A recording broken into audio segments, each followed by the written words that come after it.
In the early 1980s, fear gripped the Pacific Northwest as a series of disappearances and murders unfolded along the banks of the Green River near Seattle, Washington. The victims were primarily young women, many of whom had vanished from the margins of society, runaways, sex workers, and vulnerable individuals whose disappearances were often initially overlooked. As the body count grew, investigators realized they were dealing with a serial killer, one whose crimes would ultimately make him one of the most prolific in American history. Gary Ridgway, later known as the Green River Killer, was born in 1949. His early life gave little indication of the darkness to come. He grew up in a troubled household marked by instability and a complicated relationship with his mother. By adulthood, Ridgway appeared outwardly unremarkable. He worked as a truck painter and led a life that, on the surface, seemed ordinary. But beneath this facade, Ridgway harbored urges that would drive him to commit unspeakable acts. The Green River killings began in 1982, when the first bodies were discovered in or near the river that gave the killer his infamous moniker. As months passed, more victims were found, their remains scattered in wooded areas, ravines, and remote locations throughout King County and beyond. The case quickly became one of the largest and most daunting investigations in the country. Detectives pored over evidence and followed countless leads.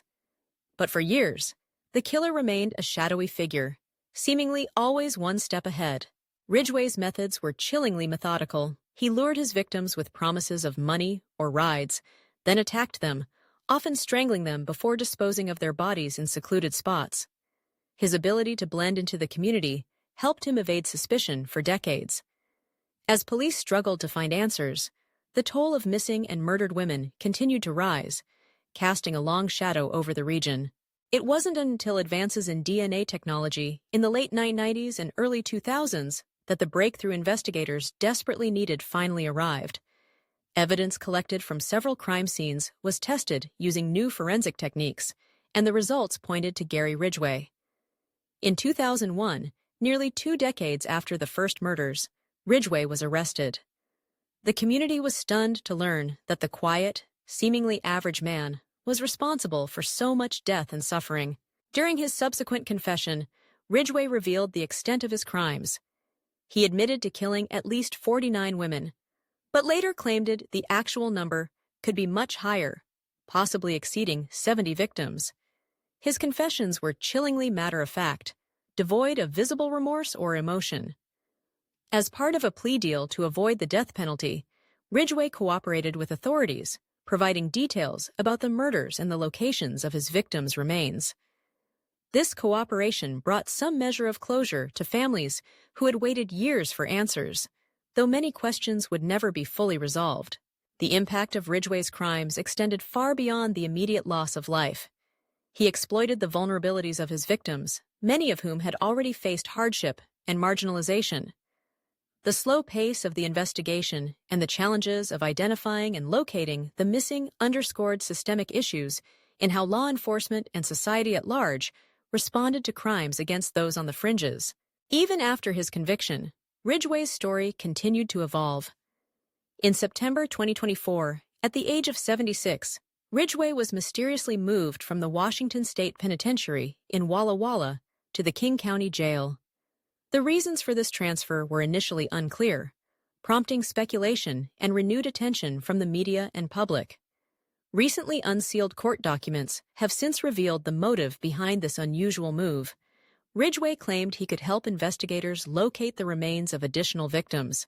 Detectives took Ridgway up on his offer, accompanying him to several undisclosed locations in King County.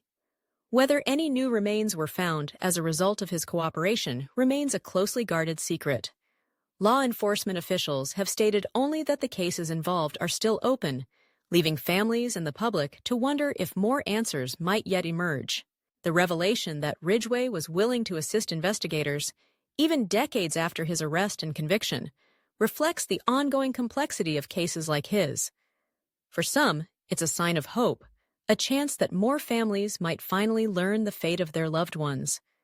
For others, it's a reminder of the enduring pain and uncertainty that Ridgway's crimes inflicted on so many.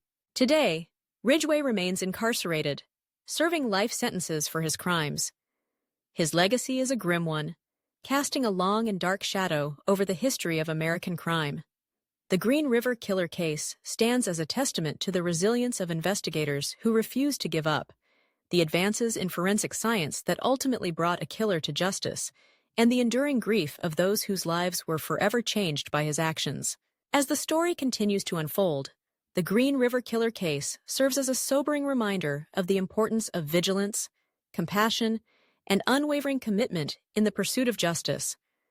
It highlights the need to protect society's most vulnerable and to ensure that every victim, regardless of background or circumstance, is given the attention and respect they deserve.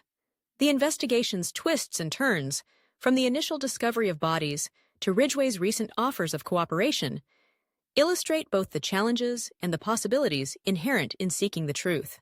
The case also prompts ongoing reflection about the broader societal factors that allowed Ridgway's crimes to go undetected for so long. It underscores the importance of improving how authorities respond to missing persons reports, especially those involving individuals who are often overlooked.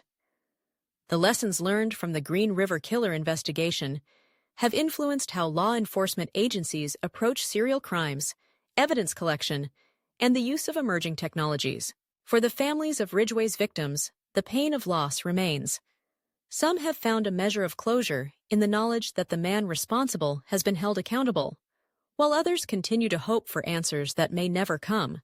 Their stories, and the lives of the women whose voices were silenced, remain at the heart of the Green River Killer's enduring legacy.